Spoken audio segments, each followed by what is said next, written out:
Bəlkə də insanın xoşbəxtliyi onun özünə verə biləcəyi sualların cavabında gizlənir. Biz adətən xoşbəxtliyi daha uzaq yerlərdə axtarmağa meylliyik də. Yəni bugünkü dünyada təqribən belə bir hiss yaranır insanda baxanda ki, insanlar nədəsə və neydəsə xoşbəxtliyi axtarırlar. Elə deyil.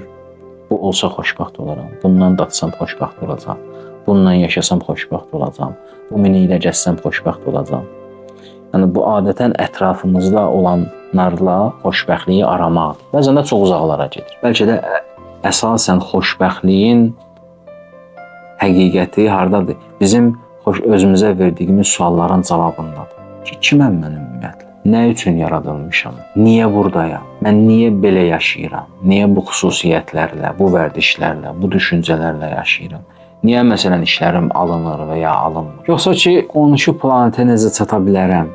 Sualına verdiyimiz cavab bizi xoşbəxt eləməyəcək. Çünki səadətlə, xoşbəxtliklə bağlı olan sualların cavabı başqa planetdə deyil. Bugün dərb düşən mövzulardan biri budur da, bəzən adətən çoxları belə bir iradlar edirlər ki, cəmaət Marsa gedir, Aya gedir, siz də başlamısınız insan səadəti, insan xoşbəxtləri ilə, insanın özünə sual verməsi, buna mövzulardır. Halbuki insan hara gedir getsin, İstir Marsa getsin, istir Yupiterə getsin və yaxud da lap uzaq planetlərə getsin, insan öz hisslərini, duyğularını, düşüncələrini də özü ilə aparır.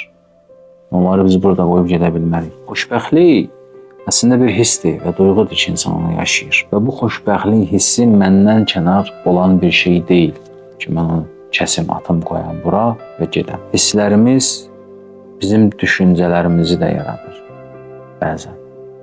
Hisslərimiz bizim fikirlərimizdən doğur, bizim düşüncələrimizdən doğur. Bu düşüncələrimiz, fikirlərimiz də biz hara gediriksə gedək, bizimlə bir yerdədir.